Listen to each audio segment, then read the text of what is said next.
Hello guys, हमारे channel पर आपका स्वागत है। अगर आपको वीडियोस पसंद आ रही हैं तो प्लीज़ लाइक करें, कमेंट करें और शेयर करें। अगर आपने चैनल को अभी तक सब्सक्राइब नहीं किया है तो प्लीज़ चैनल को सब्सक्राइब करें। गायत्री का दांव उल्टा पड़ने के बाद लता उसे प्री वेडिंग के लोकेशन से अपने घर लाई थी, लेकिन इस बार गायत्री की वजह से महेश बिल्कुल खुश नहीं था। उसका कहना था कि गायत्री की वजह से उसका और ध्रुव का नाम खराब हो रहा था, इसलिए उसने गायत्री को टोका था। लेकिन लता ने महेश को बताया था कि यह किसी न किसी की साजिश थी जिसमें गायत्री फंस गई थी। महेश बेवकूफ़ नहीं था। उसने पूछा, और यह साजिश तो अंतरा की ही होगी, है ना?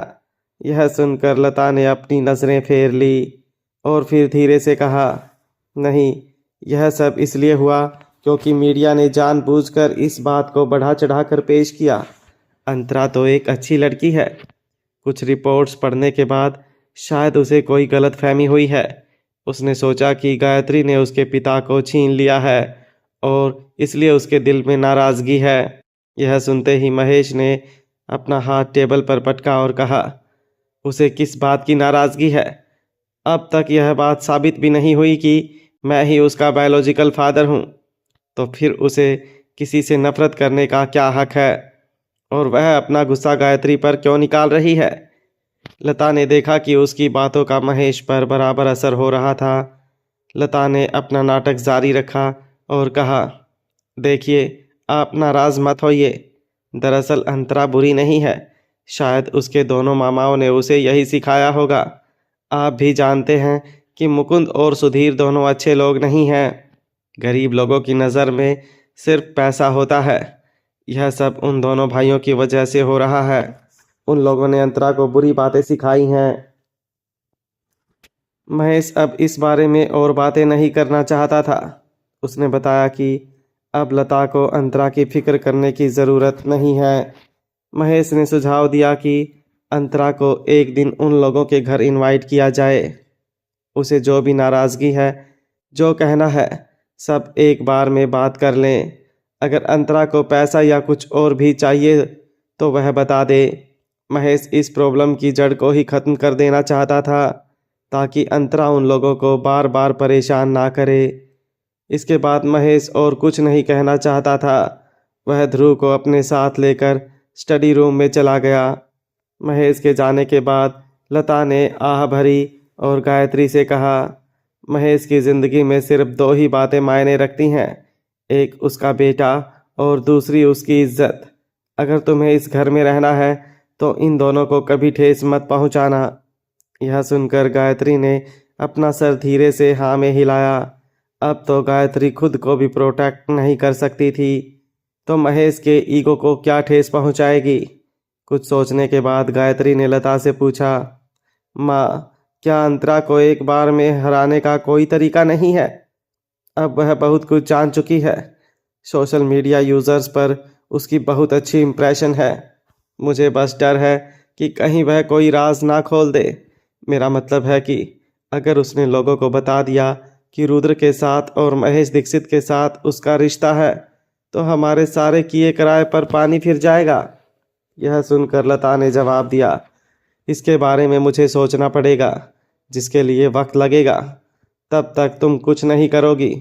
और वैसे भी आज जो हुआ उसके बाद रुद्र ने अब तक खुद तुमसे नहीं कहा है कि वह तुमसे शादी नहीं करेगा, इसलिए अभी भी तुम्हारे पास चांस है। इतना कहने के बाद लता ने कड़ी आवाज़ में गायत्री को चेतावनी दी, लेकिन खबरदार, जो अब तुमने मुझसे पूछे बिना खुद से कोई कदम उठाया तो। यह सुनकर गायत्री चिढ़ गई, माँ। लेकिन लता उसे कोई जवाब दिए बिना वहाँ से अंदर चली गई। दूसरी तरफ विक्रांत ग्रोवर की कैबिन में तन्वी अपना फ़ोन हाथ में लेकर फर्श पर लेटी हुई थी और फ़ोन की स्क्रीन देखते हुए मुस्कुरा रही थी। जब विक्रांत अंदर आया तो उसने तन्वी को देखा कि वह अब खुश थी। दरअसल सुबह तन्वी गुस्से में थी क्योंकि विक्रांत ने उसे कॉफ़ी खरीदने भेज दिया था, जिसकी वजह से वह अंतरा के साथ नहीं जा पाई थी। लेकिन जब से गायत्री के बारे में न्यूज़ आई थी तब से तन्वी अपना सारा गुस्सा भूल गई थी।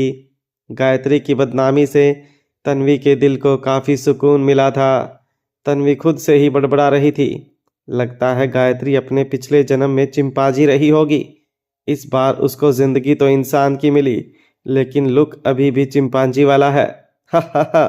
जाहिर सी बात थी कि विक्रांत को पता है कि आज क्या हुआ था। ओह सर, आप आ गए। तन्वी की विक्रांत पर नज़र पड़ते ही वह तुरंत उठ गई और आगे कहा, अगर आज आपने मुझे सुबह की कॉफ़ी लाने नहीं भेजा होता तो मुझे यह न्यूज़ नहीं देखनी पड़ती। लोकेशन पर जाकर सब कुछ लाइव देख पाती। लेकिन अफसोस। तन्वी की बात सुनते हुए विक्रांत अपनी सीट पर जाकर बैठ गया और कहा, मैं तो सोच रहा हूँ कि अब कॉफ़ी पीना ही बंद कर दूँ। यह सुनते ही तन्वी ने एक्साइटेड होते हुए कहा, बहुत सही सोचा है आपने। वैसे भी कॉफ़ी शॉप में हर दिन मुझे लाइन में लगना पड़ता है। यह सुनकर विक्रांत ने मुश्किल से अपनी हंसी कंट्रोल की, क्योंकि उसे पहले से पता था कि वहाँ पर ऑर्डर रेडी होने में टाइम लगता है। इसलिए उसने जानबूझकर तन्वी को रोज़ उसी कॉफ़ी शॉप से कॉफ़ी लाने कहा था। हालांकि तन्वी अभी तक उसका इशारा नहीं समझ पाई थी। विक्रांत यह सब सोच रहा था, तब तन्वी उसके टेबल के पास आई। उसके चेहरे से विक्रांत समझ गया था कि वह कुछ कहना चाहती है। विक्रांत ने अपना कंप्यूटर चालू किया और ईमेल ब्राउज करते हुए पूछा, क्या कहना चाहती हो? यह सुनकर तन्वी खुश हो गई और उसने कहा, सर, आप एंटरटेनमेंट इंडस्ट्री के एक पिलर हैं। आपके तो कई मीडिया आउटलेट्स के साथ कनेक्शन होंगे, है ना? विक्रांत ने तन्वी की तरफ देखकर उसे मुद्दे पर आने के लिए कहा। तन्वी ने जवाब दिया, मैं बस यह चाहती हूँ कि गायत्री की न्यूज़ अगले 3 दिन तक चलती रहे। जब भी कोई इंटरनेट पर जाए, सबसे पहले गायत्री का चिंपांजी जैसा चेहरा ही दिखे। यह सुनते ही विक्रांत ने तन्वी को बताया कि यह करने के बदले उसकी कुछ शर्तें हैं। तन्वी ने सवालिया नज़र से विक्रांत की तरफ देखा। विक्रांत ने जवाब दिया कि दुनिया में कुछ भी मुफ्त में नहीं मिलता।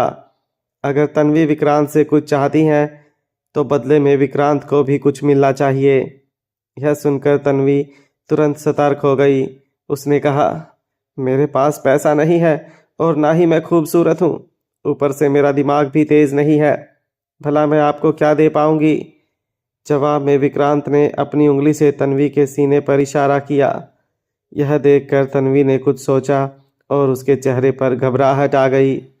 तन्वी ने कहा, बिल्कुल नहीं, मैं यह नहीं कर सकती। विक्रांत ने शांति से पूछा, क्या नहीं कर सकती? तन्वी ने जवाब दिया कि अगर उसने यह किया तो वह मर जाएगी। यह सुनकर विक्रांत ने आंखें बंद करके अपना सर पकड़ लिया। इतने लंबे वक्त से वह दोनों साथ काम कर रहे थे, फिर भी तन्वी अब तक उसे नहीं समझ पाई थी। विक्रांत को पता था कि तन्वी ने फिर से कुछ गलत समझा है। विक्रांत ने तन्वी से कहा, मैं तुम्हें मरने नहीं दूंगा। यह सुनकर तन्वी ने जवाब दिया, मुझे आप पर भरोसा नहीं है। मेरे पास सिर्फ एक दिल है, मैं इसे बेच नहीं सकती। बिना दिल के मैं मर जाऊंगी। यह सुनकर विक्रांत फ्रस्ट्रेट हो गया। उसे समझ नहीं आ रहा था कि वह हंसे या तन्वी पर गुस्सा करे। उसे गुस्सा भी आ रहा था कि तन्वी ने आखिर उसे क्या समझ रखा है। विक्रांत कुछ बोल नहीं रहा था, इसलिए तन्वी ने अपनी आंखें बड़ी करते हुए पूछा, कहीं आपका इरादा मेरी किडनी बेचने का तो नहीं? यह सुनकर विक्रांत को सर दर्द होने लगा। उसने तन्वी से कह दिया, छोड़ो, तुम बाहर जाओ, मुझे काम करना है। लेकिन तन्वी अपनी जगह से हिली भी नहीं। उसने पूछा, आप मेरी मदद करेंगे या नहीं? विक्रांत ने बिना तन्वी की तरफ देखे जवाब दिया, यह तो मेरे मूड पर डिपेंड करता है। तन्वी और बहस करना चाहती थी, लेकिन विक्रांत ने उसे दरवाज़ा दिखा दिया। कैबिन के बाहर जाते ही तन्वी का मुंह फूल गया। उसने सोचा कि आदमियों का दिल समझना बड़ा मुश्किल काम है। अभी थोड़ी देर पहले तक विक्रांत उसके साथ बिल्कुल नॉर्मल था, लेकिन अचानक पता नहीं उसका बर्ताव रूखा हो गया था। विक्रांत के साथ काम करना तन्वी के लिए दिन ब दिन मुश्किल होता जा रहा था। तन्वी यह सब सोच रही थी, तब उसका फ़ोन बजा। स्क्रीन पर नाम देखकर वह खुश हुई। उसने फ़ोन उठाकर कहा, बताइए मिस्टर शैडो, क्या करना है? सामने से जवाब आया, अंतरा ने अभी तक लंच नहीं किया है, तुम प्लीज़ उसे बाहर ले जाकर कुछ हेल्दी खाना खिला दो। तुम्हारी फीस तुम्हारे अकाउंट में ट्रांसफ़र हो चुकी है। यह सुनकर तन्वी ने मिस्टर शैडो को भरोसा दिया कि वह तुरंत अंतरा को लेकर जाएगी। फ़ोन काटने के बाद तन्वी गरिमा की ऑफिस की तरफ गई। वहां पहुंचकर उसने दरवाज़ा नॉक किया। गरिमा के अंदर आने का इशारा करते ही तन्वी ने दरवाज़ा खोला और अंदर गई। गरिमा अंतरा के साथ आज हुए आकर्ष के फ़ोटोशूट के बारे में डिस्कस कर रही थी। तन्वी को अंदर आते देखकर गरिमा मुस्कुराई और कहा, तुम अंतरा के लिए आई होगी। इसके जवाब में तन्वी ने बताया कि दरअसल वह अंतरा को लंच करवाने लेकर जा रही है। यह सुनकर गरिमा ने अंतरा से कहा कि वह तन्वी के साथ जा सकती है, क्योंकि आकर्ष के फ़ोटोज़ तो सिलेक्ट हो ही चुके हैं, इसलिए आगे का काम वह अकेली भी कर लेगी। अंतरा ने अपना सर हाँ में हिलाया और उठते हुए कहा कि वह लोग गरिमा के लिए खाना पार्सल लेकर आएंगे। गरिमा ने अंतरा को मना किया कि वैसे भी आज उसका फास्ट है, इसलिए वह लंच नहीं करेगी। उसके बाद तन्वी अंतरा का हाथ पकड़कर बाहर लेकर गई और कहा, चलो मैडम, आपके मिस्टर शैडो ने आपको कुछ हेल्दी खिलाने का ऑर्डर दिया है, तो बताइए आप क्या खाना पसंद करेंगी। यह सुनकर अंतरा ने उसे चिढ़ाया, अगर हेल्दी खाना है तो फिर तो हमें सोयाबीन खाना पड़ेगा। यह सुनकर तन्वी का चेहरा उतर गया। उसने जवाब दिया, यू, अगर तू सोयाबीन खाना चाहती है तो आज से तेरी और मेरी दोस्ती खत्म।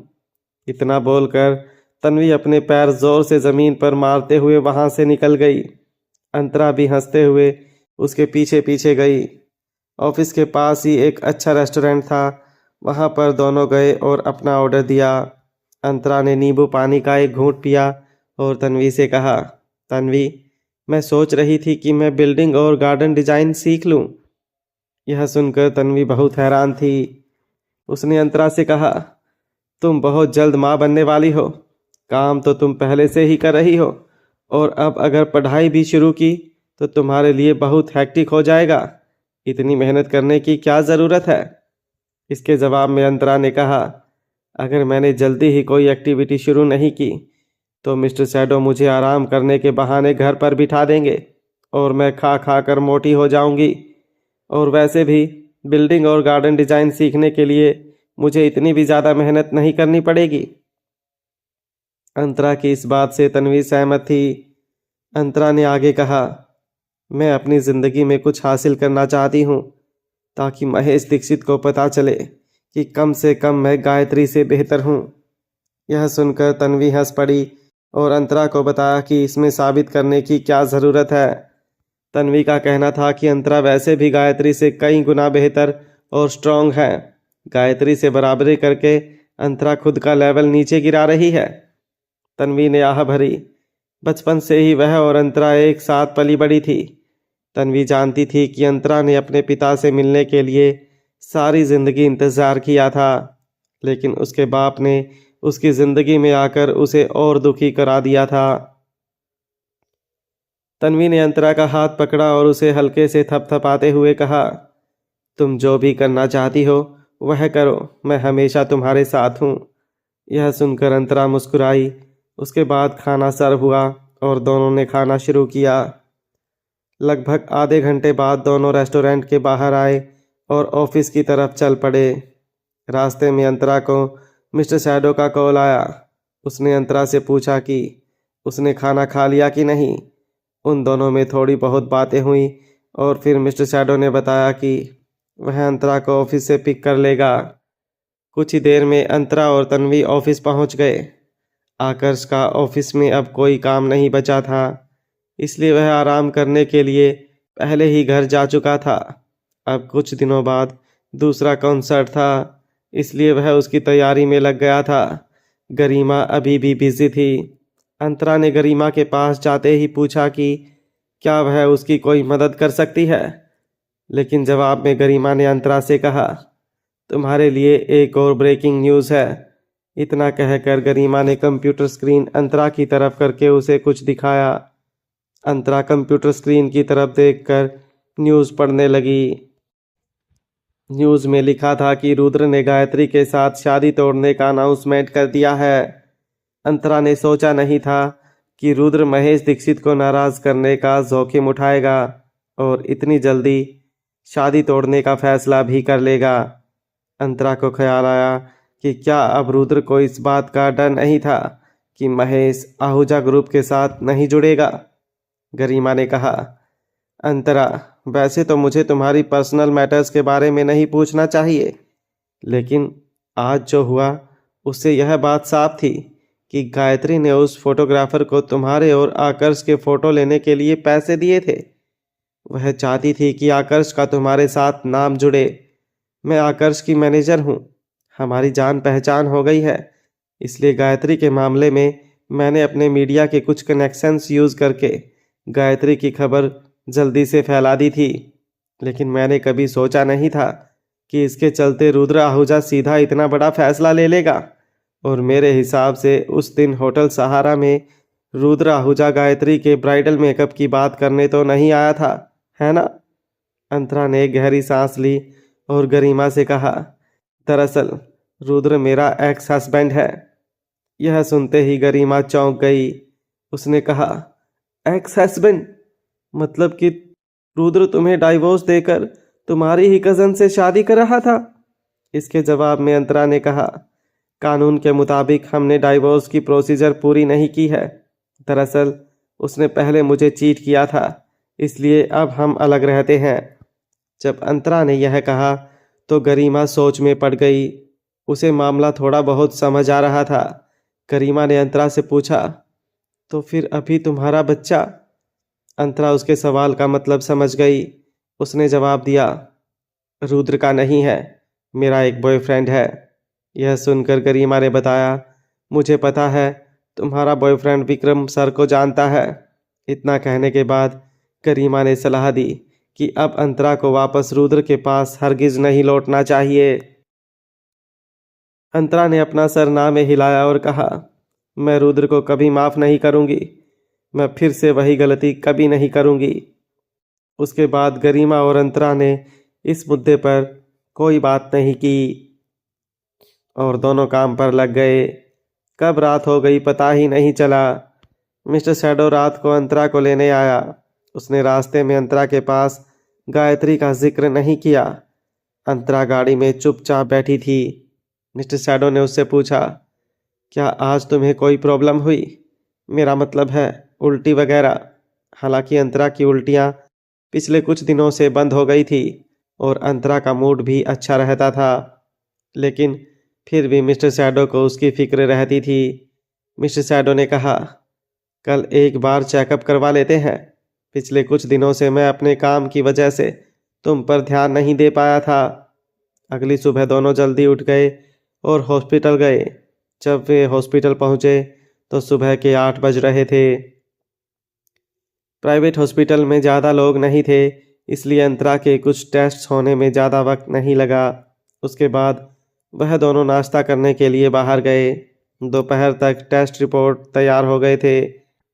रिपोर्ट्स लेकर वह लोग डॉक्टर के पास गए।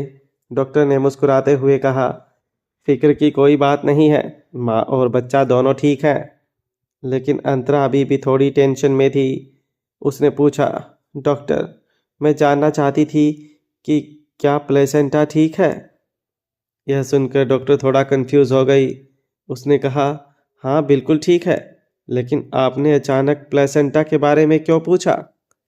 इसके जवाब में अंतरा ने मुस्कुराते हुए कहा, दरअसल मेरे पैदा होने के वक्त प्लेसेंटा की वजह से मेरी माँ को बहुत ब्लीडिंग हुआ था और फिर हेमरेज होने की वजह से मेरी माँ की डेथ हो गई थी, इसलिए मैं थोड़ा टेंशन में थी।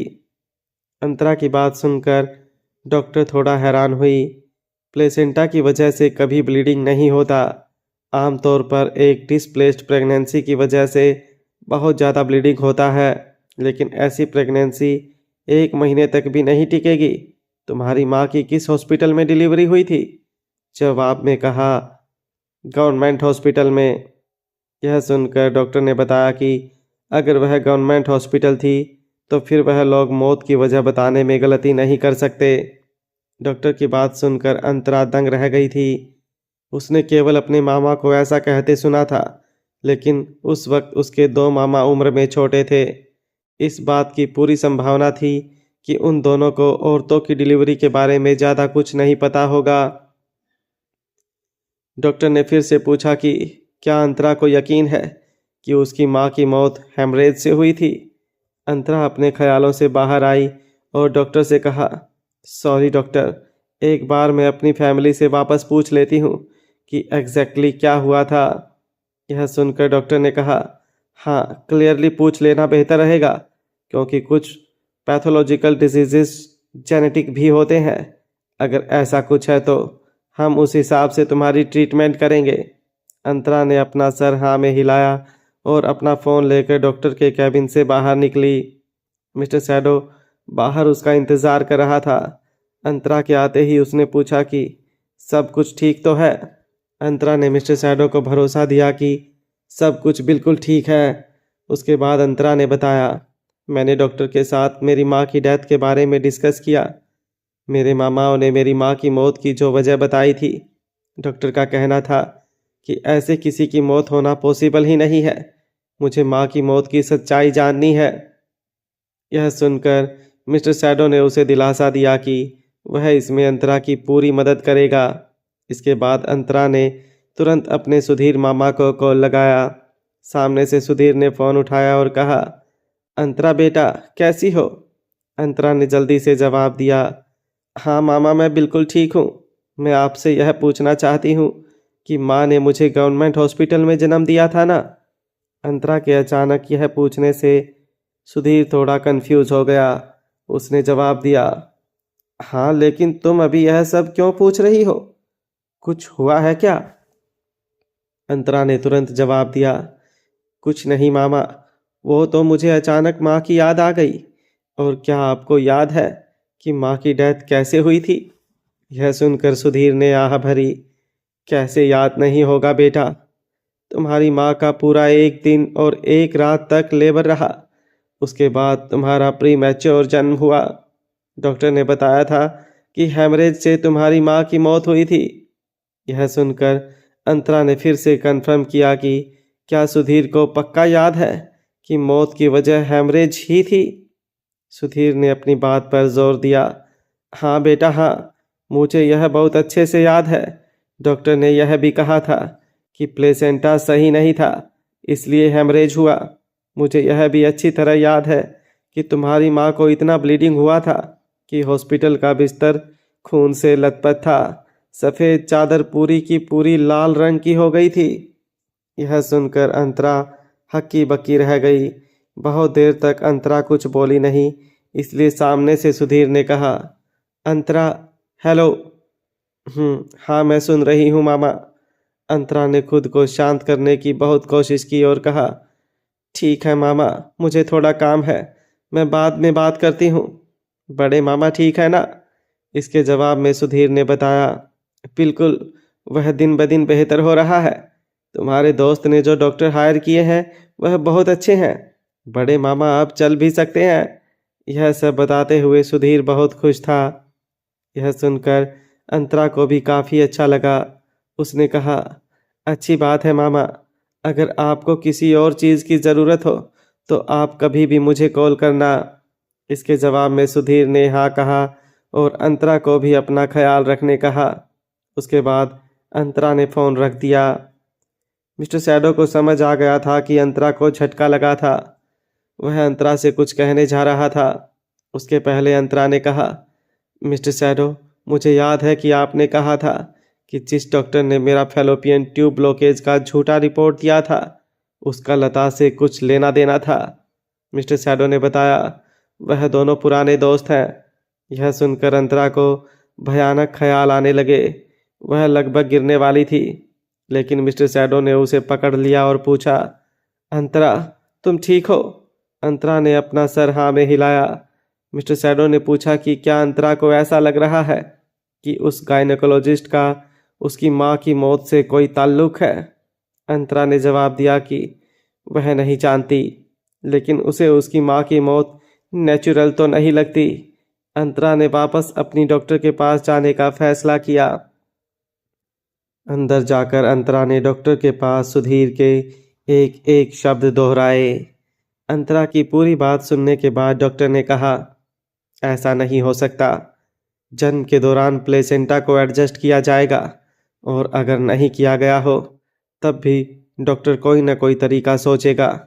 कोई भी डॉक्टर बिना हेल्प किए ऐसे हाथ पर हाथ धरे नहीं बैठेगा। यह सुनकर अंतरा ने गहरी सांस ली और पूछा, डॉक्टर, अगर कोई मदद नहीं मिली तो क्या होगा? इसके जवाब में डॉक्टर ने कहा, फिर तो वजाइनल टेयर हो सकता है। हाँ, अगर ऐसा कुछ हुआ होगा तो एक्सेस ब्लीडिंग पॉसिबल है। हालांकि गवर्नमेंट हॉस्पिटल के डॉक्टर एक्सपीरियंस्ड होते हैं, वह माँ को ऐसे मरने नहीं देंगे। भले ही ब्लीडिंग हो रहा हो, लेकिन हॉस्पिटल वक्त पर ब्लड ट्रांसफ्यूजन अरेंज कर सकता है। प्रेग्नेंट औरत को बचाने के कई तरीके हैं। वह लोग ऐसे ही किसी को मरते हुए नहीं देखेंगे। इसके बाद मिस्टर शैडो ने डॉक्टर को कुछ सवाल पूछे, लेकिन अंतरा को कुछ भी सुनाई नहीं दे रहा था। उसे इतना सदमा लगा था कि वह पसीने से तरबतर हो गई थी। मिस्टर शैडो ने आखिर में डॉक्टर का शुक्रिया अदा किया और अंतरा को लेकर कैबिन से बाहर निकला। बाहर निकलते ही उसने कहा, अंतरा, पहले घर चलते हैं। अंतरा चुपचाप कार में बैठ गई। पूरे रास्ते वह कुछ नहीं बोली। अंतरा को गवर्नमेंट हॉस्पिटल का वह डिलीवरी रूम दिख रहा था। अंतरा की माँ लेबर में थी। उसके बगल में खड़ी डॉक्टर ने देखा कि उसके शरीर से धीरे धीरे खून बह रहा था। अंतरा की माँ जब तक मर नहीं गई तब तक डॉक्टर ने उसका खून बहने दिया। अंतरा, क्या हुआ? मिस्टर शैडो की आवाज़ सुनते ही अंतरा एक झटके से होश में आई। उसने अपने सर पर हाथ रगड़ते हुए कहा, सॉरी, मेरा ध्यान नहीं था। आप कुछ कह रहे थे? मिस्टर शैडो ने अंतरा के चेहरे को छुआ और कहा, मैंने गवर्नमेंट हॉस्पिटल में मेरे एक आदमी को भेज दिया है। जब तुम्हारी माँ की डिलीवरी हुई थी तब वहाँ कौन गायनेकोलॉजिस्ट डॉक्टर था, यह बहुत जल्द पता चल जाएगा। अंतरा ने अपना सर हाँ में हिलाया और मिस्टर शैडो की हथेली को चूमा और कहा, मुझे हमेशा लगता था कि लता और महेश का एक साथ होना कुछ ज़्यादा ही इत्तेफाक था, लेकिन मैंने यह सोचती रही कि वह दोनों बस एक दूसरे को पसंद करते थे, इसलिए उन दोनों ने शादी की थी। लेकिन अगर वह लोग मेरी माँ की मौत से जुड़े हैं तो कुछ ना कुछ जरूर ऐसा है जो हम नहीं जानते। मिस्टर शैडो ने पहले ही इसके बारे में सोच लिया था, इसलिए उसने अपने असिस्टेंट डेविड को इस मामले को इन्वेस्टिगेट करने के लिए कह दिया था। हालांकि यह बात 20 साल से भी ज़्यादा पुरानी थी, इसलिए इसके बारे में पता करने में वक्त लग सकता था। मिस्टर शैडो ने अंतरा से कहा, फिलहाल इसके बारे में ज़्यादा मत सोचो, पहले मुझे कोई जानकारी मिलने दो। अंतरा ने हाँ में अपना सर हिलाया। उसने मिस्टर शैडो को हाँ तो कह दी थी, लेकिन उसके दिल का तूफान इतनी आसानी से थोड़ी थमने वाला था। होटल पहुंचने के बाद अंतरा पूरा दिन बेडरूम में लेटी रही। रात का खाना खाने का भी उसका मन नहीं था, लेकिन मिस्टर शैडो के जोर देने पर उसने थोड़ा खाया। उसके बाद फिर बेडरूम में जाकर लेट गई। अपनी माँ के बारे में सोचते हुए उसे कब नींद आ गई पता ही नहीं चला। अंतरा पूरी रात अजीब सपने देखती रही। उसने देखा कि उसकी माँ उसका नाम पुकार रही थी और फिर दूसरे एक सपने में उसने लता के पाखंडी चेहरे को देखा। लता हंसी और अंतरा की तरफ इशारा करते हुए ध्रुव को दीदी बुलाने के लिए कहा। सुबह जब अंतरा की आंख खुली तब मिस्टर शैडो उसके पास बैठा था। अंतरा ने बेड से उठते हुए पूछा, आज आप ऑफिस नहीं गए? मिस्टर शैडो ने कहा, अंतरा, मैंने उस डॉक्टर के बारे में पता लगा लिया है जिसने तुम्हारी माँ की डिलीवरी की थी। अंतरा दिल थाम कर डॉक्टर का नाम सुनने का इंतजार कर रही थी। मिस्टर शैडो ने कहा, उस वक्त doctor Manisha Patil government hospital में गायनेकोलॉजिस्ट थी। वह लता के साथ पली बड़ी हैं। तुम्हारी माँ की डिलीवरी के वक्त वही मौजूद थी। डॉक्टर मनीषा पाटिल, यह नाम अंतरा कैसे भूल सकती थी? उसी ने अंतरा को प्रेगनेंसी चेकलिस्ट दी थी और उसी ने अंतरा की फैलोपियन ट्यूब ब्लॉकेज का झूठा रिपोर्ट दिया था। इन सब बातों को एक साथ जोड़ दिया जाए तो उसका एक ही मतलब निकल रहा था।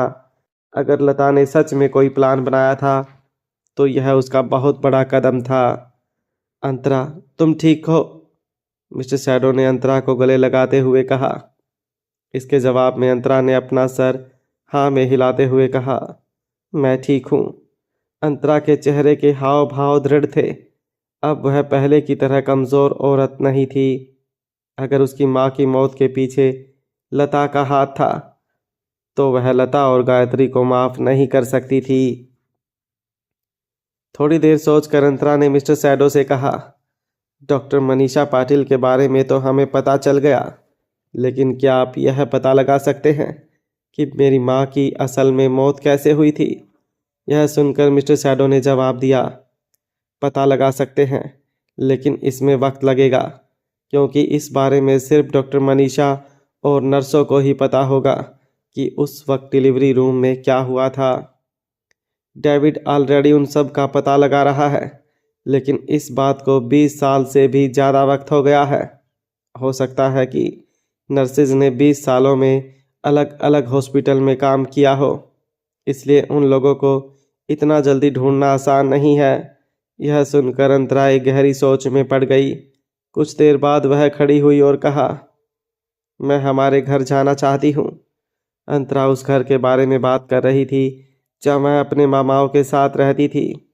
उसे लग रहा था कि वहाँ से उसकी माँ की मौत के बारे में जरूर कुछ न कुछ पता चलेगा। मिस्टर शैडो ने अंतरा का हाथ पकड़कर कहा, मैं तुम्हें वहाँ ले जाऊंगा। बंसल परिवार का घर मुंबई के सेंटा क्रूज इलाके के एक पुराने चौल में था। वहाँ के पतले और घुमावदार रास्ते से मिस्टर शैडो की गाड़ी गुजर रही थी। इतनी बड़ी और चमचमाती गाड़ी कभी ऐसे इलाके में आती नहीं थी, इसलिए वहाँ के लोग हैरानी से गाड़ी की तरफ देख रहे थे। जाहिर सी बात थी कि यह इलाका गंदा और भीड़ भाड़ वाला था। ज़मीन पर हमेशा गटर का पानी बहता रहता था, जिससे पूरे इलाके में बदबू आती थी। गंदे कपड़ों में छोटे बच्चे तंग गलियों में हंगामा कर रहे थे। कहीं पर औरतें कपड़े सुखा रही थी तो कहीं पर बर्तन धो रही थी। यहाँ हर तरह के लोग थे, लेकिन उन सभी में एक बात समान थी, उन सब के परिवार की आर्थिक स्थिति बहुत खराब थी। एक जगह पर गाड़ी रुकी। अंतरा और मिस्टर शैडो ने गाड़ी से उतरकर पैदल चलने लगे। आते जाते लोग अंतरा से टकरा न जाएं, इस बात का मिस्टर शैडो ध्यान रख रहा था।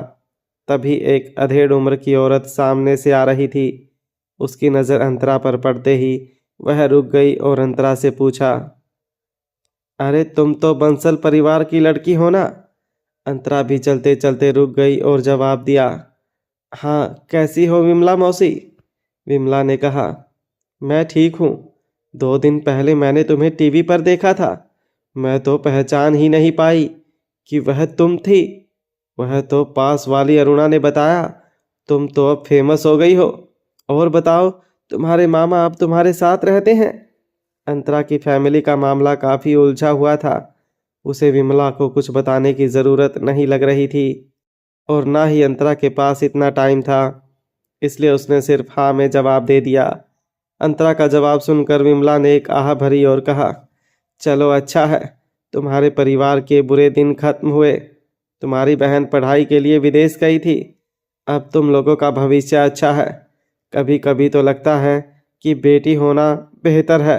मेरा बेटा तो पूरा दिन मोबाइल में गेम खेलता रहता है। उसे धक्के मार कर काम पर भेजना पड़ता है, इसलिए तो हमने पूरी ज़िंदगी इसी चौल में गुजार दी। अंतरा के पास विमला मौसी के साथ बातें करने का वक्त नहीं था, इसलिए उसने जल्दी से बात खत्म की। वह लोग आगे निकल ही रहे थे कि विमला मौसी ने मिस्टर शैडो का हाथ पकड़ लिया और पूछा, यह कौन है और इसने मास्क क्यों पहना है? अंतरा ने विमला मौसी को पकड़ से मिस्टर शैडो का हाथ छुड़ाया और कह दिया, विमला मौसी, हमें देर हो रही है, मैं आपसे बाद में मिलने आऊँगी। यह कहने के बाद अंतरा मिस्टर शैडो को लेकर आगे निकल गई। अंतरा की हरकत देखकर विमला मौसी बड़बड़ाने लगी, अब तुम अमीर बन गई, इसलिए हम पड़ोसी तुम्हें गरीब लगते होंगे। घमंडी कहीं की, यह बिल्कुल अपनी माँ पर गई है। इस तरफ अंतरा और मिस्टर शैडो अंतरा के घर पर पहुंच गए थे। काफ़ी टाइम से इस घर में कोई रहता नहीं था, इसलिए पड़ोसियों ने दरवाजे के सामने कुछ न कुछ सामान जमा कर रखा था। मिस्टर शैडो ने अंतरा को एक सुरक्षित जगह पर खड़ा किया और फिर खुद घर के दरवाजे के सामने से सामान हटाना शुरू किया। अंतरा ने कहा कि वह भी मदद करेगी, लेकिन मिस्टर शैडो ने अंतरा को साफ मना किया। बस अंतरा को अपने शर्ट की स्लीव ऊपर करने कहा। अंतरा ने मिस्टर शैडो की स्लीव्स को उसकी कोहनी तक मोड़ दी। अंतरा को उसकी महंगी शर्ट पर तरस आया। मिस्टर शैडो आमतौर पर साफ सुथरा रहना पसंद करता था, लेकिन इन सब धूल जमे हुए सामान की वजह से उसके कपड़े मैले हो रहे थे। यह देखकर अंतरा को अच्छा नहीं लग रहा था। हो गया। बहुत जल्दी मिस्टर शैडो ने दरवाजे के सामने कबाड़ के ढेर को हटा दिया। अंतरा ने उसका हाथ पकड़ना चाहा, लेकिन मिस्टर शैडो ने उसका हाथ हटा दिया। नहीं, मेरा हाथ गंदा है। यह सुनकर अंतरा ने कहा, कुछ गंदा नहीं है। इतना बोलकर उसने ज़बरदस्ती मिस्टर शैडो का हाथ पकड़ा और फिर दोनों लकड़ी के पुराने दरवाजे के पास गए। दरवाजे पर हरे रंग के धब्बे थे।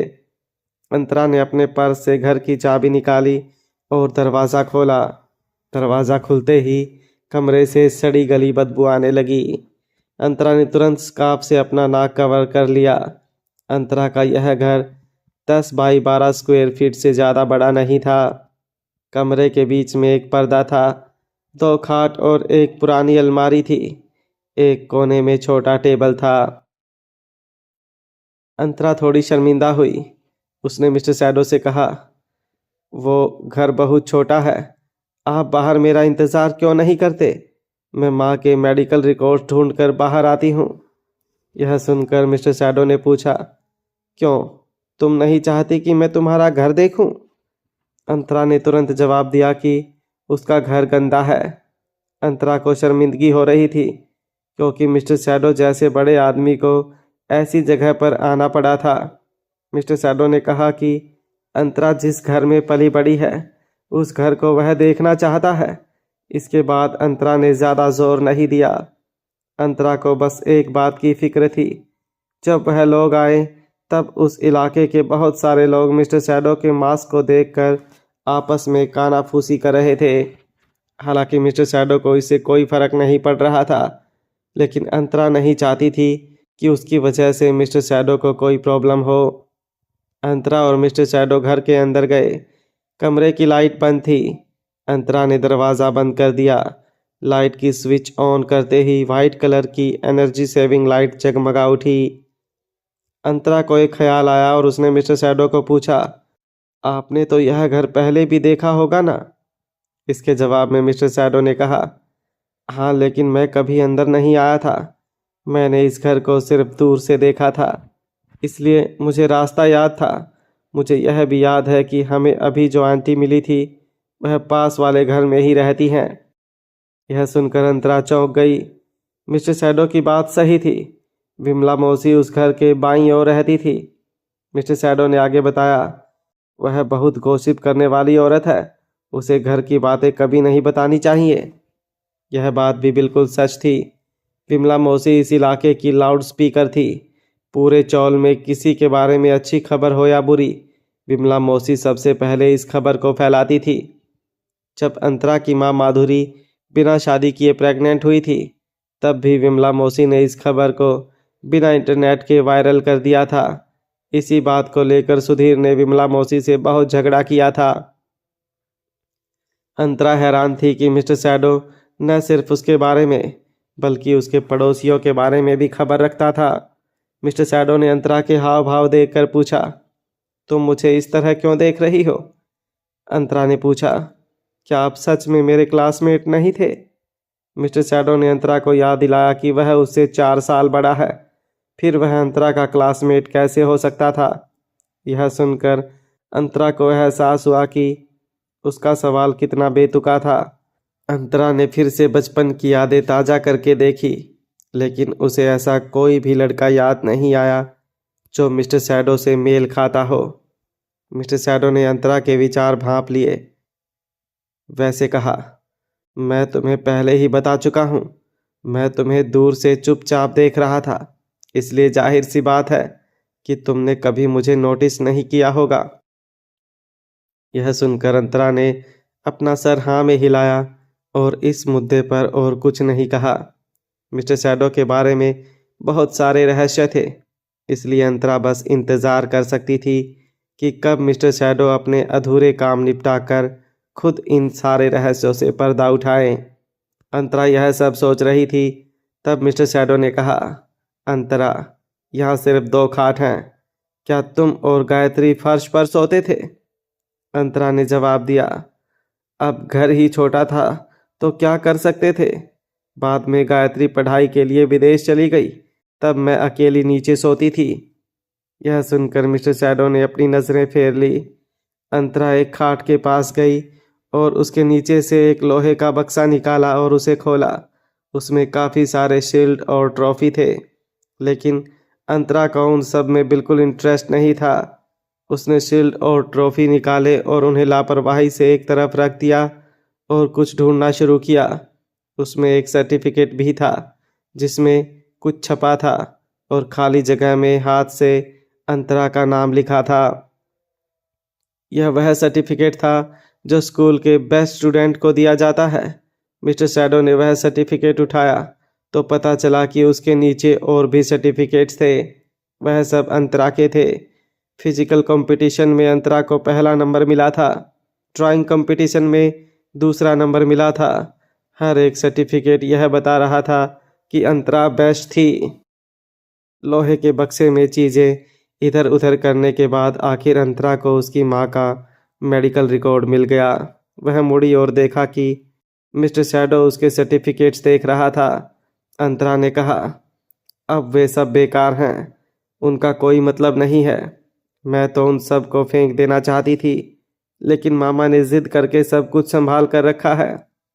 यह सुनकर मिस्टर शैडो ने शील्ड्स ट्रॉफीज को एक तरफ संभाल कर रखा और कहा, मतलब है जब तक यह सब तुमसे जुड़ा है, इनका मतलब है।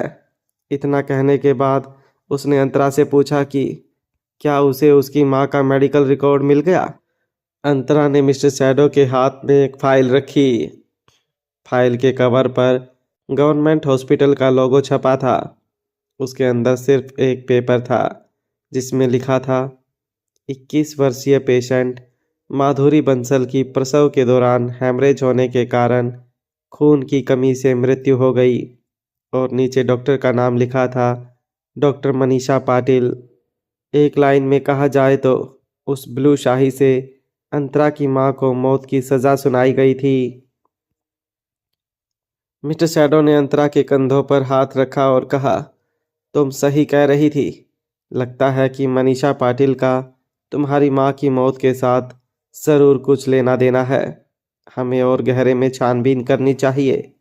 अंतरा ने तुरंत जवाब दिया, छानबीन करने की कोई ज़रूरत नहीं है। यह सुनकर मिस्टर शैडो ने सवालिया नज़र से अंतरा की तरफ देखा। अंतरा कुछ सोच रही थी। हालांकि उन लोगों के पास कोई सबूत नहीं था, लेकिन हालात एक ही तरफ इशारा कर रहे थे। अंतरा के हिसाब से छानबीन करने में वक्त बर्बाद करने की ज़रूरत नहीं थी। आखिर अंतरा एक नतीजे पर आई और उसने कहा, मिस्टर शैडो, मुझे बदला लेना है। जवाब में मिस्टर शैडो ने कहा, ठीक है। अंतरा ने आगे कहा, मैं चाहती हूँ कि मेरी माँ की मौत और पिछले 4 साल की मेरी तकलीफ़ों के बदले लता और गायत्री को 100 गुनी तकलीफ़ें मिलें। यह सुनकर मिस्टर शैडो ने अपना सर हाँ में हिलाया। अंतरा इतनी गुस्से में थी कि वह कांप रही थी। मिस्टर शैडो ने अंतरा के कंधे पर हाथ रखते हुए कहा, तुम्हें जो करना है वह कर सकती हो।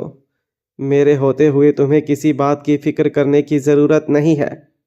जब हम पहली बार मिले थे तभी मैंने तुम्हें पूछा था कि अगर तुम्हें बदला लेना है तो बस एक इशारा करो। यह सुनकर अंतरा ने अपना सर ना में हिलाया और कहा, एक बार मैंने यह भी कहा था कि मैं हर बात में आपके ऊपर डिपेंड नहीं रह सकती, और इस बार भी अपनी माँ को मैं खुद के दम पर इंसाफ दिलाना चाहती हूँ। मिस्टर शैडो ने पूछा कि अंतरा क्या करना चाहती है।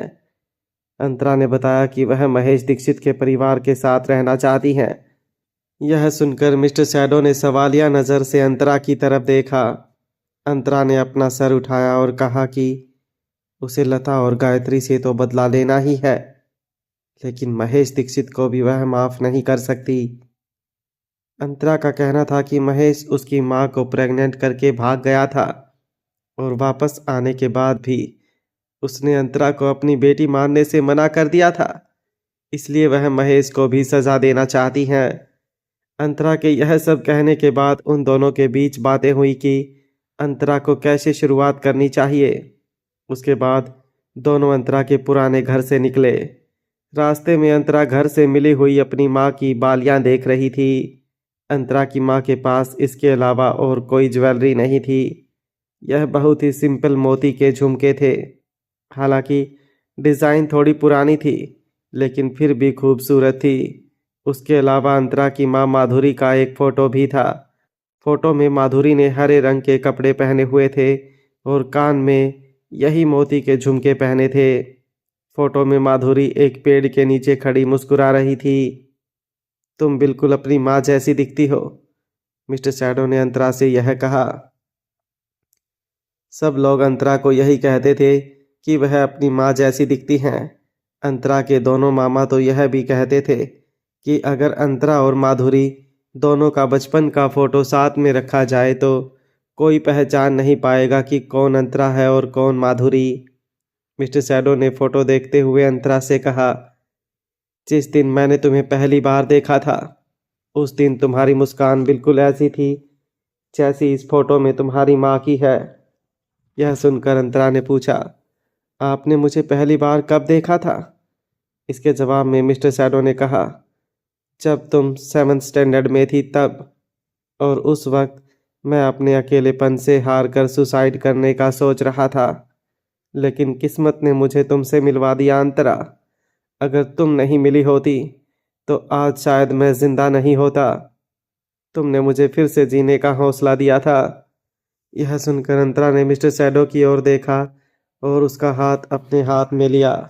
आगे मिस्टर शैडो ने कहा, मुझे पता है कि लोग मुझे जीनियस मानते होंगे, लेकिन सिर्फ मैं जानता हूँ कि 5 साल से लेकर 19 साल की उम्र तक मैंने सिर्फ अपनी ज़िंदगी को ख़त्म करने के बारे में सोचा था।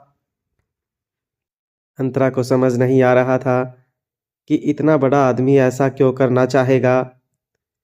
उसने मिस्टर शैडो से पूछा, आपके ऐसा सोचने की वजह क्या आपके चेहरे का घाव था? इसके जवाब में मिस्टर शैडो ने कहा, एक सुंदर चेहरा आदमी को कभी उतना काम नहीं आता जितना कि उसकी ताकत काम आती है। अंतरा ने मिस्टर शैडो को पहले भी यह कहते सुना था। उसने हाँ में अपना सर हिलाया और कहा, अब तो आप काफ़ी ताकतवर हैं। इसके जवाब में मिस्टर शैडो ने कहा, मैं जानता हूँ, लेकिन वह भी तुम्हारी वजह से, क्योंकि जब से मैंने तुम्हें देखा है मैंने खुद से एक ही बात कही है कि मुझे स्ट्रॉन्ग बनना पड़ेगा। खुदकुशी करना बुज़दिलों का काम है और मैं बुज़दिल नहीं हूँ। यह सुनकर अंतरा मुस्कुराई।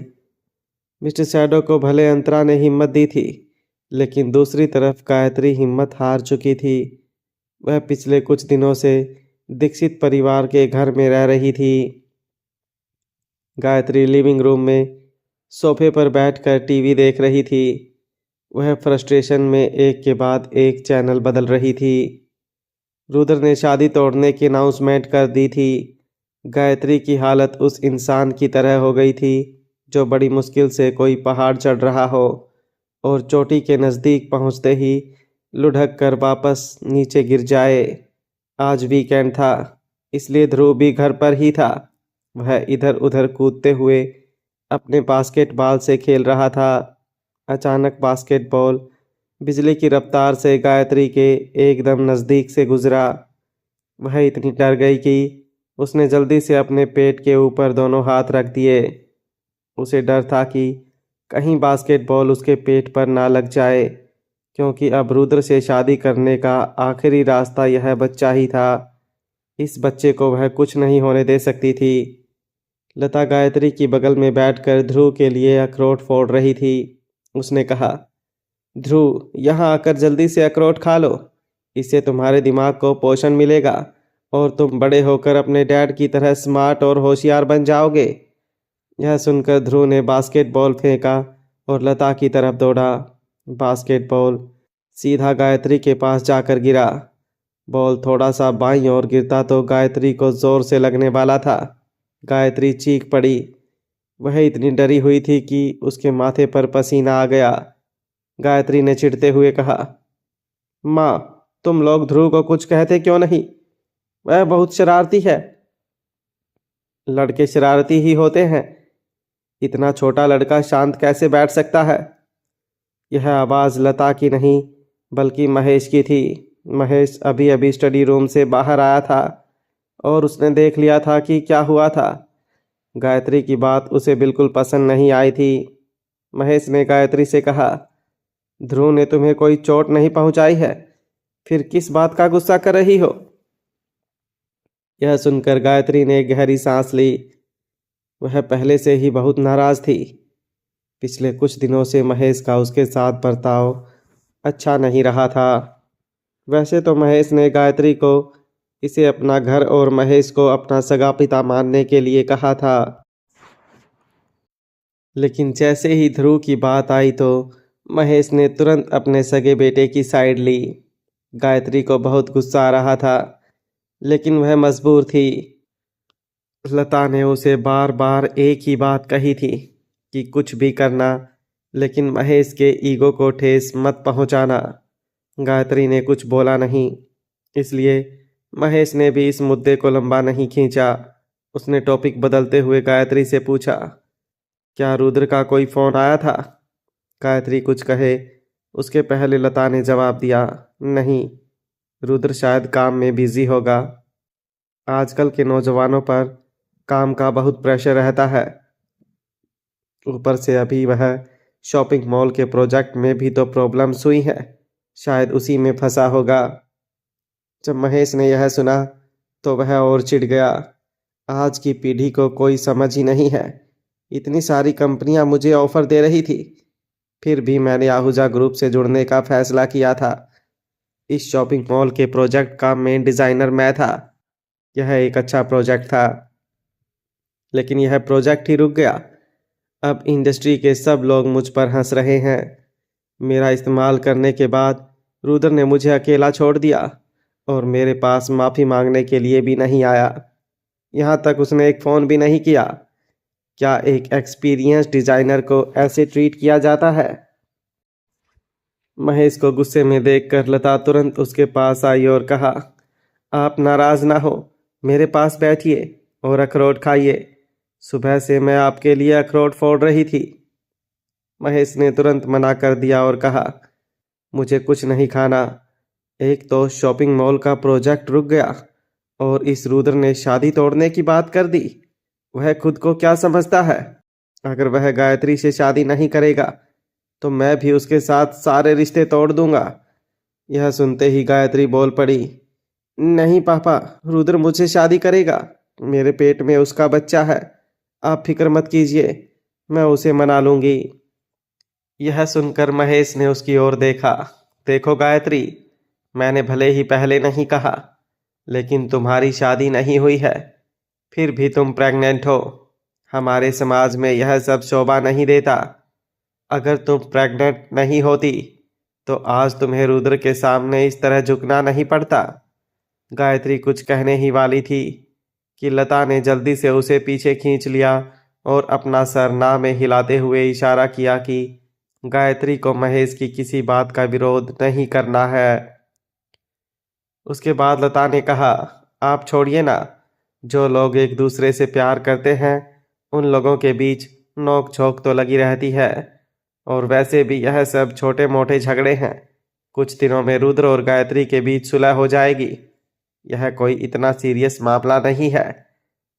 माँ बाप होने के नाते हमें यह सोचना चाहिए कि हमारे बच्चे भी सिर्फ उनके साथ ज़िंदगी गुजारें जिन्हें वह पसंद करते हैं, जैसा कि हमने किया था, है ना? लता के शब्द महेश को शांत करने में कामयाब रहे, लेकिन फिर भी महेश का ईगो सबसे ऊपर था। जिस मुद्दे से बहस की शुरुआत हुई थी उस पर वापस आते हुए महेश ने कहा, यह दीक्षित परिवार है। गायत्री यहाँ रहे इससे मुझे कोई प्रॉब्लम नहीं है, लेकिन ध्रुव इस घर का इकलौता लड़का है। वह परिवार का मालिक भी है। ध्रुव इस घर में जो चाहे कर सकता है। मुझे समझ नहीं आ रहा कि हॉल में बास्केटबॉल खेलकर ध्रुव ने क्या गलत कर दिया। अगर गायत्री को यहाँ रहना है तो इस घर के नियमों का पालन करना पड़ेगा। कोई मेहमान मेज़बान को कैसे डांट सकता है। महेश की बात सुनकर लता ने उसे शांत करते हुए भरोसा दिया कि गायत्री आगे से ध्यान रखेगी। लेकिन गायत्री को इतना गुस्सा आया कि उसकी आंखें लाल हो गई, पर लता ने उसे आंखों से इशारा करके चुप रहने कहा। इसलिए वह अपना गुस्सा पीने के अलावा और कुछ नहीं कर सकती थी। तब तक गायत्री का फ़ोन बजा। उसने अपना फ़ोन हाथ में लिया और बात करने के लिए बाहर चली गई। बाहर निकलकर गायत्री ने कॉल आंसर किया। हेलो। सामने से आवाज़ सुनाई दी। आहूजा ग्रुप की ऑफिस के सामने स्टारबक्स में आज दोपहर 2 बजे आ जाना। गायत्री ने उसे गुस्से से कहा, अंतरा, आज तुमने कोई गलत दवा ली है जो तुम मुझसे मिलना चाहती हो। इसके जवाब में अंतरा ने कहा, हाँ, और बेहतर होगा कि तुम वक्त पर आ जाओ। मैं तुम्हें आखिरी मौका दे रही हूँ। यह सुनकर गायत्री ने पूछा कि क्या फिर से अंतरा रुद्र के सामने बैठकर लाउड स्पीकर पर बात कर रही है। अंतरा ने मजाक उड़ाया कि वह गायत्री की तरह बेवकूफ़ नहीं है। गायत्री ने भी पलटवार किया कि अंतरा तो हर बार यही कहती है कि अब उसे गायत्री और रुद्र के साथ कोई वास्ता नहीं रखना, तो फिर वह क्यों मिलना चाहती है। अंतरा ने कहा, तुम भले ही रुद्र से शादी करने की कितनी भी कोशिश कर लो, लेकिन जब तक मैं उसे डाइवोर्स नहीं दूंगी तब तक तुम दोनों की शादी नहीं हो सकती। यह सुनकर गायत्री ने सवाल किया, क्या मतलब है तुम्हारा। इसके जवाब में अंतरा ने कहा, तलाक तो मैं दे दूंगी, लेकिन फ्री में नहीं। इतना कहने के बाद अंतरा ने सीधे फ़ोन काट दिया। उसे पता था कि गायत्री ज़रूर आएगी। गायत्री के साथ बात करने के बाद अंतरा ने रुद्र को टाइम और जगह लिखकर एक टेक्स्ट मैसेज भेजा और फिर अपना फ़ोन बंद कर दिया। अंतरा ठीक दोपहर के 2 बजे आहूजा ग्रुप की ऑफिस के सामने वाले स्टारबक्स पहुंची, लेकिन गायत्री 2 बजे से पहले से ही आ चुकी थी। वह अंदर बैठी हुई थी। गायत्री को देखकर अंतरा के चेहरे पर मुस्कुराहट आ गई। उसे एहसास हुआ कि उसने बिल्कुल सही सोचा था। डाइवोर्स के लिए गायत्री उसके सामने भीख मांगने को भी तैयार हो जाएगी, क्योंकि उसके पास और कोई चारा नहीं था। अचानक अंतरा का हाथ किसी ने पीछे खींचा, जिससे अंतरा चौंक गई। उसने पीछे मुड़कर देखा तो वह रुद्र था। रुद्र ने सूट पहना हुआ था। जाहिर सी बात थी कि वह अभी ऑफिस से बाहर आया था। अंतरा ने कॉफ़ी शॉप के अंदर की तरफ इशारा करते हुए रुद्र से कहा, बाहर बहुत गर्मी है, अंदर चलकर बात करते हैं। अंतरा की बात सुनकर रुद्र ने अपना सर हाँ में हिलाया। उसने अपने कदम उठाए ही थे कि खिड़की के पास बैठी गायत्री पर उसकी नज़र पड़ी और उसके कदम थम गए। रुद्र ने अंतरा को रोकते हुए पूछा, गायत्री को तुमने बुलाया है। अंतरा ने जवाब दिया, हाँ, यह मामला हम तीनों के बीच का है, इसलिए डिस्कशन हम तीनों के बीच में ही होना चाहिए। चलो। इतना बोलकर अंतरा ने स्टारबक्स के दरवाजे को धक्का दिया और अंदर गई। एक ठंडी और ताजगी भरी हवा उसके चेहरे से टकराई। गायत्री ने पहले ही अंतरा को देख लिया था। रुद्र उसके पीछे पीछे आया और उसने अंतरा के लिए कुर्सी खींची। गायत्री से रहा नहीं गया और उसने पूछ लिया, तुम लोग साथ में आए हो। अंतरा ने बैठते हुए जवाब दिया, नहीं, हम अभी बाहर मिले हैं। तुमने कॉफ़ी का ऑर्डर दिया। गायत्री के हाव भाव अच्छे नहीं लग रहे थे। उसने कह दिया, मैंने प्रेगनेंसी में कॉफ़ी पीना बंद कर दिया है। अंतरा ने रुद्र से पूछा कि वह क्या पीना चाहता है। रुद्र कुछ भी पीने के मूड में नहीं था। अंतरा ने अपने और गायत्री के लिए गर्म दूध का ऑर्डर दिया। आखिर में रुद्र ने कहा, अंतरा, क्या तुम जानती हो कि मैंने तुम्हें कितने कॉल किए हैं? तुम्हारा मैसेज मिलने के बाद से तुम्हारा फ़ोन बंद हो गया था। तुम्हें पता है मैं तुम्हारे लिए कितना परेशान था। रुद्र अभी भी उस टेक्स्ट मैसेज के सदमे से बाहर नहीं आया था। अंतरा ने मैसेज में लिखा था कि उसे 10 करोड़ रुपए चाहिए। रुद्र पैसे तैयार रखे और दोपहर 2 बजे स्टारबक्स में अंतरा से मिले। रुद्र ने अंतरा से पूछा, क्या तुम्हारे मामा के लिए पैसों की ज़रूरत है या फिर तुम कोई प्रॉब्लम फेस कर रही हो? यह सुनकर अंतरा ने रुद्र की ओर देखा और पूछा, वजह क्यों पूछ रहे हो? क्या तुम मुझे पैसे नहीं देना चाहते? यह सुनते ही रुद्र ने तुरंत अंतरा की गलतफहमी दूर की। ऐसा बिल्कुल नहीं है। तुम तो जानती हो कि मैंने सामने से कितनी बार कहा है कि अगर तुम्हें पैसों की ज़रूरत हो तो तुम कभी भी मुझे कह सकती हो।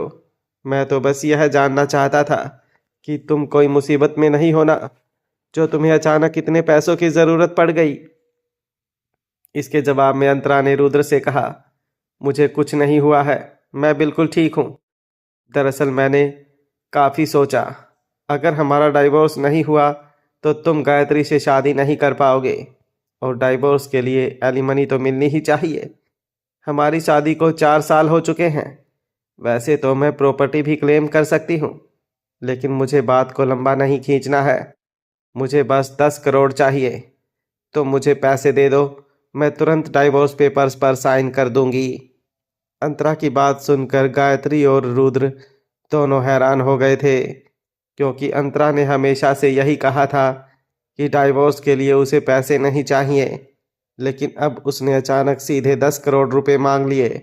रुद्र ने पूछा कि क्या अंतरा के मास्क वाले बॉयफ्रेंड ने उसे यह आइडिया दिया है? अंतरा ने जवाब दिया कि इसका उससे कोई लेना देना नहीं है।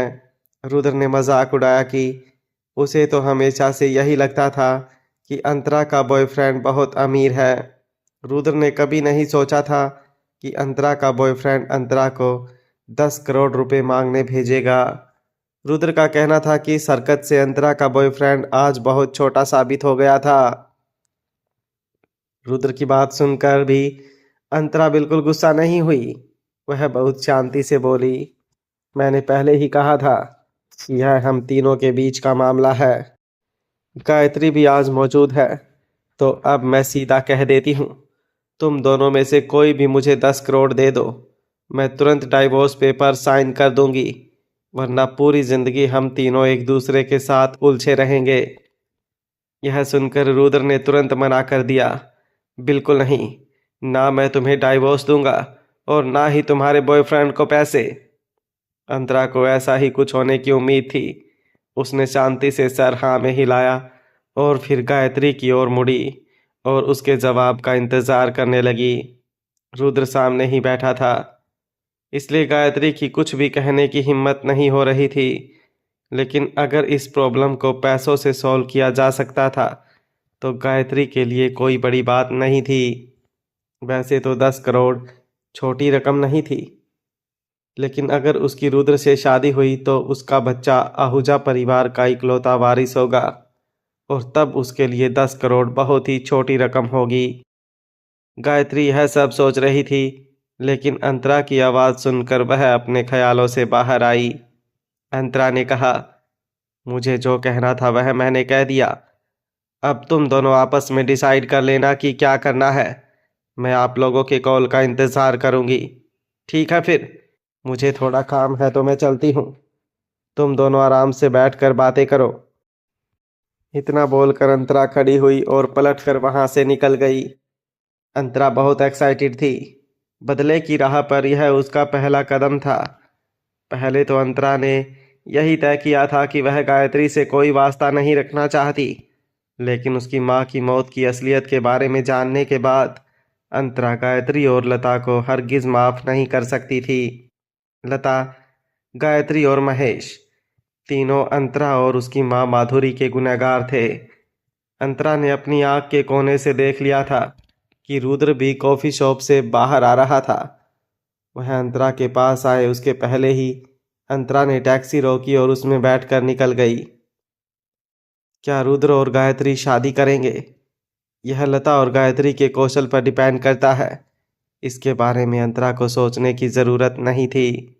अंतरा वहाँ से सीधा काम पर चली गई।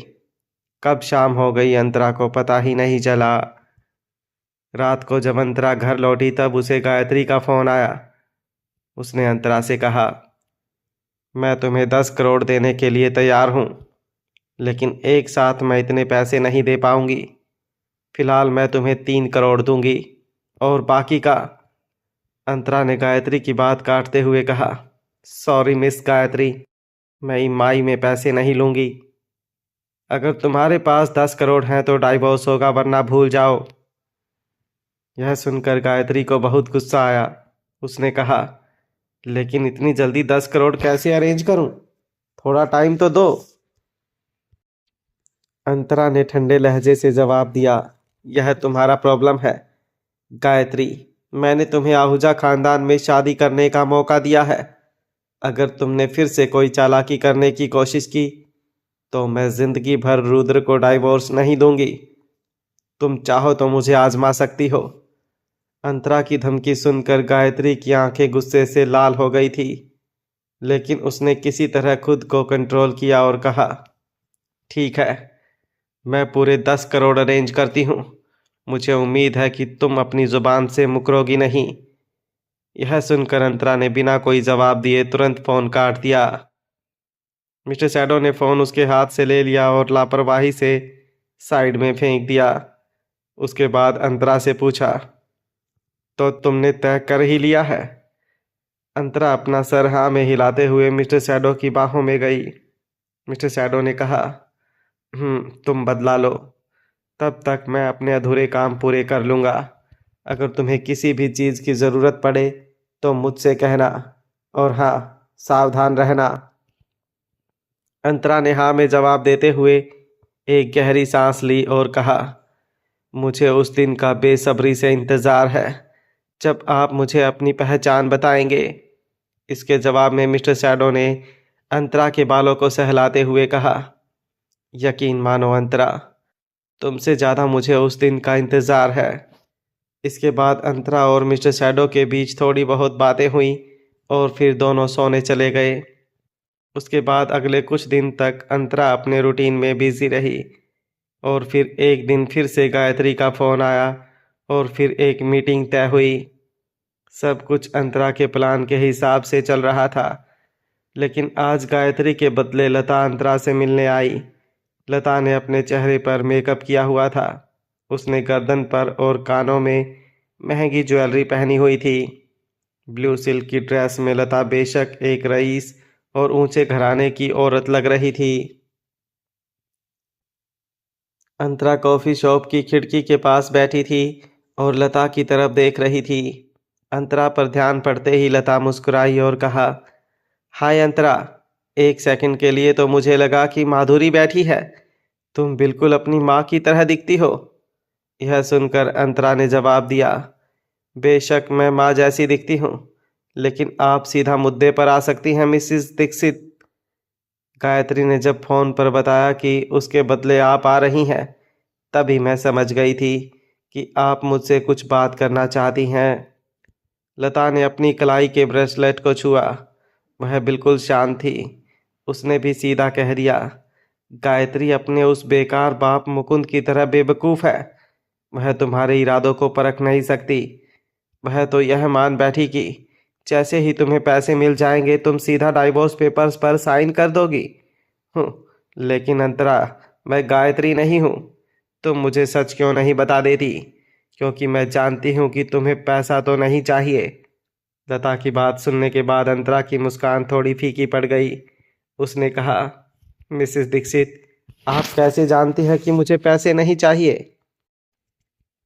लता ने तुरंत जवाब दिया, क्योंकि मैं जानती हूँ कि तुम्हारे पास पैसों की कमी नहीं है, और फिर भी अगर तुम्हें ज़रूरत होती तो तुम रुद्र से मांगती। वह खुशी खुशी तुम्हें पैसा दे देता, लेकिन तुमने रुद्र के सामने गायत्री से पैसे मांगे। इसका मतलब साफ है कि तुम गायत्री के साथ कोई खेल खेल रही हो। यह सुनकर अंतरा को एहसास हुआ कि उसके सामने एक होशियार व्यक्ति बैठी है, लेकिन अंतरा बिल्कुल नर्वस नहीं हुई। उसने अपने सामने रखी कॉफ़ी में चम्मच घुमाया और मुस्कुराते हुए कहा, आपने बिल्कुल ठीक कहा। मैं चाहती हूँ कि गायत्री सब कुछ खो दे। यह सुनकर लता का चेहरा गंभीर हो गया। उसने कहा, अच्छा, लेकिन तुम्हारे चाहने से कुछ नहीं होगा, क्योंकि मैं तुम्हें कभी अपने इरादों में कामयाब नहीं होने दूंगी। इसके जवाब में अंतरा ने आराम से कहा, "हुँ, ऐसा आपको लगता है मिसेस दीक्षित? यह तो वक्त ही बताएगा कि कौन कामयाब होता है, मैं या आप?" लता ने पूछा कि क्या अंतरा को पैसे नहीं चाहिए। अंतरा ने मजाक उड़ाया कि लता बेवकूफ़ों वाली बातें क्यों कर रही है। अभी कुछ देर पहले खुद लता ने ही कहा था कि वह जानती है कि अंतरा को पैसे नहीं चाहिए, और अब फिर से वही सवाल कर रही हैं। लता ने एक गहरी सांस ली और अंतरा से पूछा, फिर तुम क्या चाहती हो अंतरा? क्या तुम गायत्री से बदला लेना चाहती हो? अंतरा ने थोड़ी देर कुछ नहीं कहा और फिर खिड़की से बाहर देखते हुए पूछा, मिसेस दीक्षित, क्या महेश को पता है कि आज आप मुझसे मिलने आई हो? इसके जवाब में लता ने बताया कि यह अंतरा और लता के बीच का मामला है, इसमें महेश को इन्वॉल्व करने की ज़रूरत नहीं है। अंतरा मुस्कुराई और बताया कि फिर इस मामले को वह लोग औरतों के हिसाब से ही सुलझाएंगे।